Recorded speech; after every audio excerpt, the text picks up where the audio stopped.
हाय, कैसे हैं आप लोग? आई होप आप सभी आदमी अच्छे होंगे।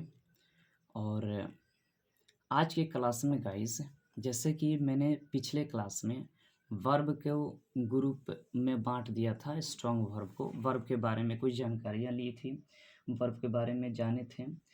तो इस क्लास में कुछ अल्टरनेटिव मेथड है। इस क्लास में हम लोग कुछ अल्टरनेटिव मेथड को जानने की कोशिश करेंगे, ताकि और भी जो वर्ब है ना, जिनको हम लोग पिछले क्लास में क्लियर नहीं कर पाए थे, स्ट्रॉन्ग वर्ब को बढ़िया से नहीं जान पाए थे, उस चीज़ को, उस वर्ड्स को, वैसे वर्ब्स को हम लोग इस मेथड में, इस मेथड के ज़रिए से कंप्लीट करने की पूर्ण रूप से कोशिश करेंगे। तो लगभग इस वीडियो में आपको 10 ऐसे अल्टरनेटिव मेथड बताऊंगा, जिससे आपका वर्ब मतलब स्ट्रॉन्ग वर्ब क्लियर हो जाना चाहिए। ठीक है, चलिए जानते हैं और स्टार्ट करते हैं। पहला चीज़ है कि ऐसे वर्ब जिनकी समाप्ति ओ डब्ल्यू से हो, या ऐसे वर्ब जिसकी समाप्ति ए डब्ल्यू से हो। अगर V1 में ओ डब्ल्यू या ए डब्ल्यू हो, तो क्या करेंगे कि V2 में ई डब्ल्यू का यूज़ कर देंगे। किसका? वर्ब 2 में ई डब्ल्यू का यूज़ कर देंगे। और वर्ब 3 में ओ डब्ल्यू से होगा तो ओ डब्ल्यू एन, और ए डब्ल्यू से होगा तो ए डब्ल्यू एन। सिंपल है। जैसे ब्लू, ओ डब्ल्यू आ गया तो हो जाएगा ब्लू, ई डब्ल्यू आ गया लास्ट में, ओ डब्ल्यू था तो O W N, blown. Clear? Throw, O W, E W, O W N. वैसे know, O W, E W, O W N. Grow, O W, E W, O W N. Draw, A W, E W और A W N, drawn. आई बात समझ में? मतलब कि अगर कोई वर्ब ओ डब्ल्यू से समाप्त हो, अगर कोई वर्ब ई डब्ल्यू से समाप्त हो, तो V2 करने के लिए हमें ई डब्ल्यू का प्रयोग करना है। V2 करने के लिए हमें ई डब्ल्यू का प्रयोग करना है। और V3 करने के लिए ओ डब्ल्यू वाला होगा तो ओ डब्ल्यू एन कर देंगे, और ए डब्ल्यू वाला होगा तो ए डब्ल्यू एन कर देंगे। ठीक है, तो ये 1 नंबर मेथड था। नंबर बी मेथड देखते हैं। कह रहे कि अगर कोई वर्ब आई भी ई से समाप्त हो, किससे? आई भी ई से समाप्त हो, तो V2 के लिए या तो ओ भी ई का प्रयोग करेंगे, चाहे ए भी ई का प्रयोग करेंगे, और V3 के लिए आई भी ई एन हो जाएगा। जैसे स्ट्राइव, आई भी ई, तो स्ट्रॉब हो गया है, स्ट्राइवेन हो गया। उसी तरह गिव, जी आई भी ई, गिव, तो ए भी हो गया है, गिव, तो यहाँ पे हो गया गिवेन। आई भी, फिर फॉरगिव, फॉरगिव, फॉरगिवन। ठीक है, क्लियर हो गया। उसी तरह ग्रुप 3 मेथड 3 को देखते हैं। कह रहे कि कोई वर्ब ईटी से समाप्त हो, तो उसको हम ओटी में करेंगे। उसके बाद V3 को हम O10, OTTEN, O10 हो जाएगा। याद रखेंगे, ET, ET get, OT got, OTEN gotten. तो कोई भी अगर मेन वर्ब ईटी से समाप्त हो रहा है, तो V2 के लिए ओटी लगा देंगे, ई हटा देंगे, ओ कर देंगे, और V3 के लिए ओटेन कर देंगे। जैसे फॉरगेट, फॉरगॉट, फॉरगॉटन। ठीक है, वैसे ही रूल 4 को देखते हैं। कह रहा है कि ITE हो सकता हो, चाहे IDE हो सकता हो, तो क्या होगा? OD हो जाएगा, OTE हो जाएगा, ID हो जाएगा, IT हो जाएगा वर्ब 2 में, और उसी वर्ब 3 में IDN हो जाएगा, ITEN हो जाएगा। ठीक है, कहने का मतलब है कि IT होगा तो ओट हो जाएगा, IDE होगा तो ओड हो जाएगा, और वही कह रहा है कि IT होगा तो I10 हो जाएगा, और IDE होगा तो ईडेन हो जाएगा। जैसे राइड, तो क्या हो गया भाई?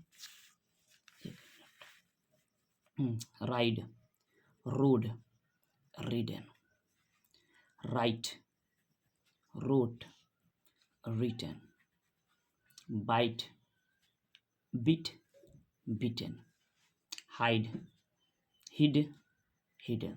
देख रहे हैं कितना आसान है। तो अगर ये मेथड आपको याद रहता है ना, तो इससे भी आप वर्ब्स को सिंप्लीफाइड कर सकते हैं। अब रूल नंबर 5 देखते हैं। कह रहे कि अगर कोई वर्ब हो, इंडीड समाप्ति हो IN के से, इंक से, ING से, चाहे IN से, तो इंक होगा तो एंक में बदल देंगे, इंग होगा तो एंग में बदल देंगे, आई एन होगा तो एन में बदल देंगे। इंग होगा तो एंक, इंग होगा तो एंग, और आई एन इन होगा तो एन। ठीक है, उसी तरह अंक में बदल देंगे वर्ब थ्री में, अंग में वर्ब थ्री में, और अन में वर्ब थ्री में। जैसे एग्जाम्पल के तौर पे देखा जाए सिंग तो हो जाएगा सैंग, देख रहे हैं, वैसे ही हो जाएगा सैंग, संग। Drink, drank, drunk. बस आपको देखना है कि किससे यू खत्म हो रहा है। सिंग आई एन जी हो गया तो हो गया एंग, सैंग, वैसे ही sung. Ring, rang, rung. Spring, sprang, sprung. Begin I N हो गया तो ए एन यहाँ पे, फिर यू एन यहाँ पे, बिगिन, बिगेन, बिगन। ठीक है, तो अगर ये मेथड अगर आपको याद रहता है ना, तो इससे भी आप आसानी से आप बना सकते हैं, आपको याद करने की ज़रूरत नहीं पड़ेगी। इससे फटाफट आपका V2 V3 V4 आपका आसानी से बन जाएगा। ठीक है, वही रूल नंबर 6 देखते हैं। कह रहे कि इसमें क्या है ना कि अगर कोई वर्ब ए के ई से समाप्त हो तो ए के ई को हम बदल देंगे उक में, डबल ओ के, और उसको हम बदल देंगे एक एन में। ठीक है, जैसे टेक तो हो जाएगा टुक, फिर हो जाएगा टेकन, हो जाएगा शेक, शुक, शेकन, मिस्टेक, मिस्टूक, मिस्टेकन। समझ में आया? तो ऐसे कर देंगे। रूल नंबर 7 देखते हैं। कह रहे हैं कि अगर कोई वर्ब ई ए के से समाप्त हो, ए के ई से समाप्त हो, या ई ए एल से समाप्त हो, तो ई ए के होगा तो ओक में बदल देंगे। ठीक है, ओल में हो जाएगा, वैसे ही ओकेन में हो जाएगा, ओलेन में हो जाएगा। जैसे break, broke, broken. Speak, spoke, spoken. Wake, woke, woken.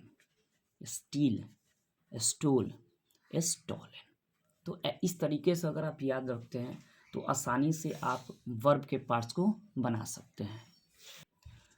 अगला जो रूल है, रूल नंबर 8 क्या है? कह रहे कि अगर कोई verb one E A R से समाप्त हो तो उस ई ए आर को हम ओ आर ई में चेंज करेंगे। ठीक है, उस ई ए आर को ओ आर एन में समाप्त करेंगे या ओ आर एन ई में समाप्त करेंगे। ठीक है, बदल देंगे। जैसे वियर है तो वियर को ओ आर ई में बदलेंगे तो ओर हो जाएगा, फिर वैसे ही वन में कर देंगे। टीयर है तो टोर में कर देंगे, टॉर में कर देंगे। जो बियर वर्ड है ना वो बोर में हो जाएगा और बॉर्न में, इसी में एन ई लास्ट में ई लगता है। तो इस तरह से आपको याद करना पड़ेगा, जानना पड़ेगा कि किस वर्ड में क्या यूज़ करना है।